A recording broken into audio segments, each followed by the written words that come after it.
안녕하세요. 김태훈 목사입니다. 빵집 목사의 뚜벅뚜벅 메시지.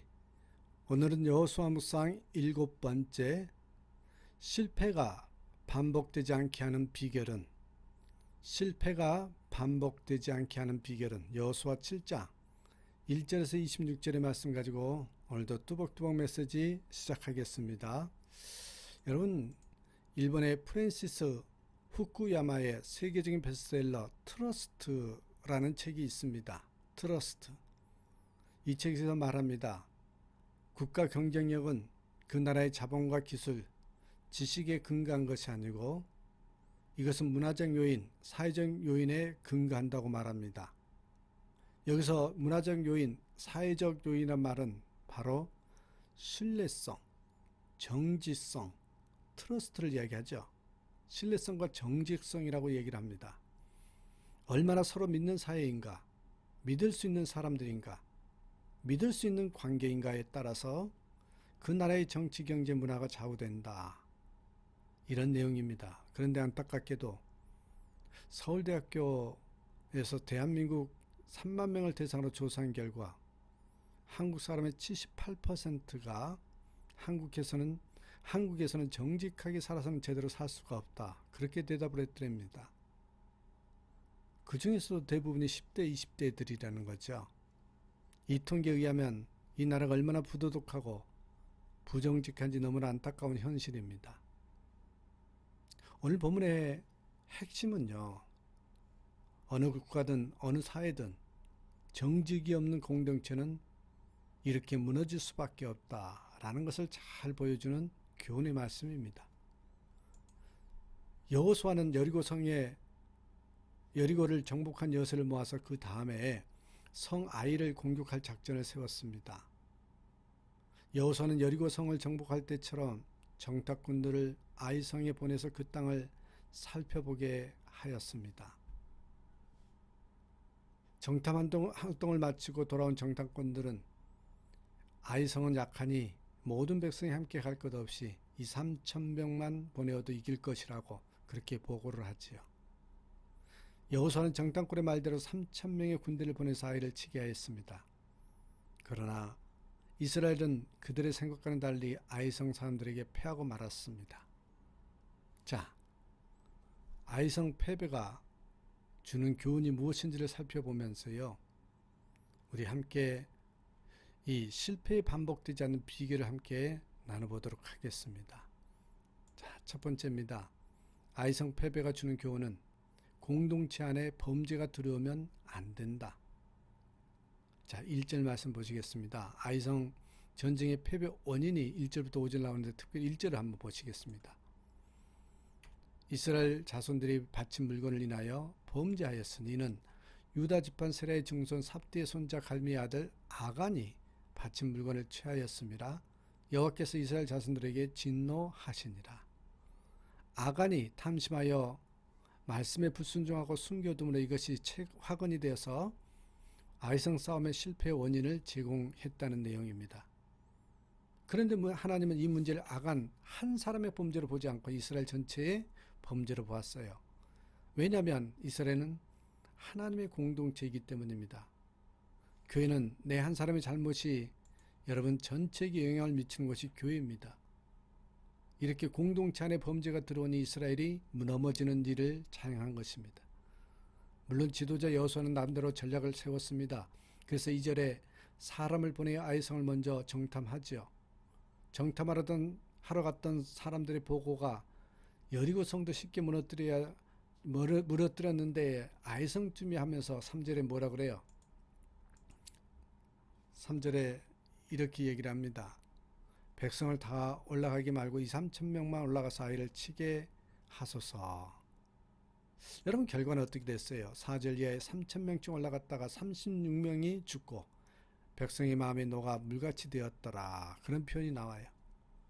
완전히 전율마저 상실한 겁니다. 이렇게 죄가 들어오고 안 되려고 하면 자만하게 되는 것이죠. 이스라엘은 순간적으로 하나님을 의지하지 않고 자기 힘을 믿고 의지했습니다. 이로 말미암아 패배하고 말았습니다. 2001년 9.11 테러 사건 후 역사가 가운데서는 미국이 이런 어려움을 당하게 된 것은 바로 자만심 때문이다. 그렇게 지적을 했습니다. 소련이 붕괴된 후에 미국을 향하여 초강대국이라고 말을 합니다. 일본에 의해서 진주만을 폭격당했지만 본토는 한 번도 당하지 않았다는 자긍심을 가지고 있었습니다. 일찍부터 미국을 향하여 테러를 하겠다는 경고를 하였음에도 불구하고 감히 미국 본토를 건드릴 수 있겠느냐고 그런 안일함과 교만이 많이 있었습니다. 미국은 세계 모든 것을 잡고 있다고 해도 틀림없습니다. 정치, 군사, 경제 모든 것을 잡고 있습니다. 그 중에 경제를 대표할 수 있는 건물, 세계무역센터, 월드 트레이드 센터죠. 쌍둥이 건물인데요. 각각 자살 비행기 한 대의 폭격을 맞고 여럿이 무너지고 말았습니다. 그리고 군사 힘을 대표하는 여러분 미국 국방부 펜타곤 건물이 주저앉고 말았습니다. 미국 펜타곤 건물은 모든 재난을 다 생각하고 진 건물이기 때문에 어떤 것이라도 막을 수 있다고 생각했는데 그것이 아니었습니다. 이런 사건을 통해서 깨닫는 것은 아무리 크고 강한 나라라고 할지라도 하나님의 도움이 없이는 안 된다는 것을 알아야 됩니다. 아이성의 실패는 하나님을 의지하기보다는 자기 자신을 의지하고 과신하였기 때문입니다. 공동체 안에 범죄가 들어오면 우리는 늘 기억해야 됩니다. 공동체가 무너질 수도 있다. 자, 두 번째입니다. 실패 시 하나님께 먼저 엎드려야 한다는 것입니다. 실패 시 먼저 하나님께 엎드려야 한다. 아이성 패배 후에 여호수아의 행동은 어떠합니까? 6절에서 9절의 내용에서 볼 수 있습니다. 10절에 여호수아는 즉시 장로들과 함께 하나님께 나가서 무릎을 꿇었습니다. 그리고 하나님께 그들의 문제가 무엇이었는지, 왜 실패하게 되었는지를 진지하게 물었습니다. 어떤 일이 잘못되거나 실패했을 때는 여러 가지 원인이 있을 수 있습니다. 그 중에서 우리들이 지혜롭지 못해서 실패하는 경우가 허다합니다.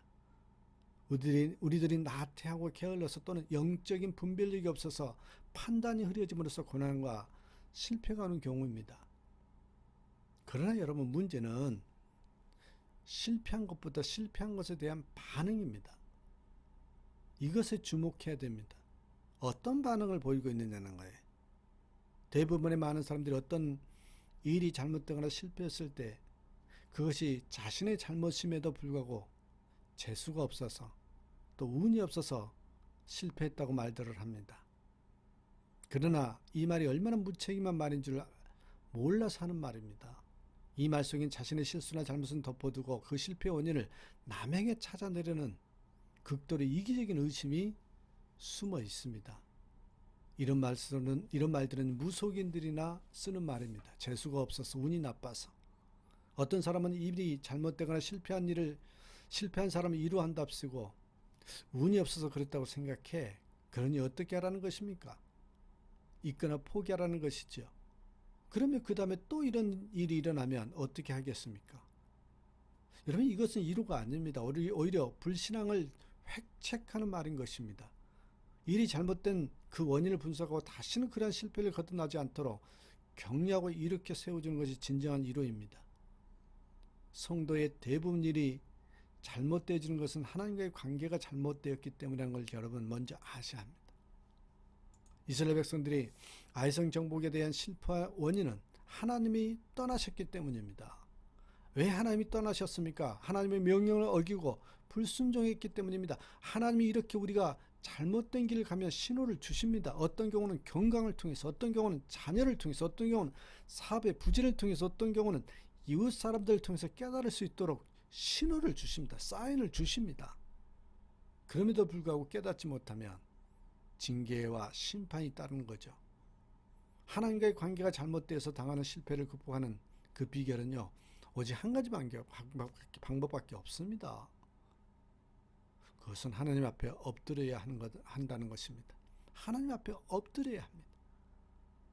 실패의 자리에 서 있습니까? 낙심하고 있습니까? 하나님께 나아가서 무릎 꿇으시길 바랍니다. 잘못됐다고 느끼는 순간 여호수아는요 하나님 앞에 무릎을 꿇었습니다. 그리고 통곡하며 하나님께 기도하죠. 진실하게 하나님 앞에 나아가면 반드시요 응답과 대책이 있습니다. 자, 실패 시 먼저 하나님께 엎드려야 한다. 마지막 세 번째 한번 보겠습니다. 셋째, 자기 잘못은 인정하고 돌이켜야 한다. 하나님의 뜻으로 돌리면 안 된다는 것입니다. 여호수아의 기도를 들으신 하나님이 무엇이로 말합니까? 10절에 여호와께서 여호수아에게 이르시되 일어나라 어찌하여 이렇게 엎드렸느냐.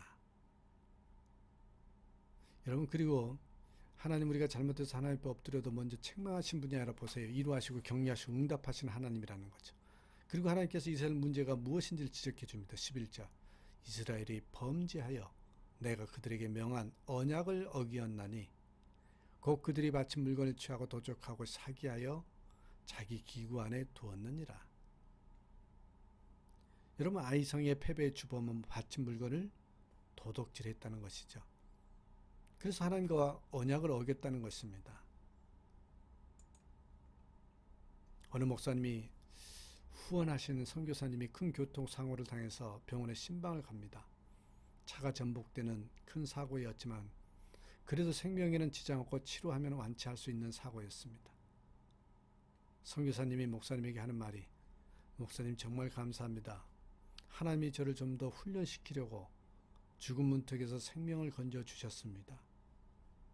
그때 목사님이 하는 말이, 선교사님, 우리 하나님이 그리 우매하신 분이 아닙니다. 선교사님 훈련시키려고 그 큰 교통사고 나게 해서 죽음의 문턱까지 보냈을까요?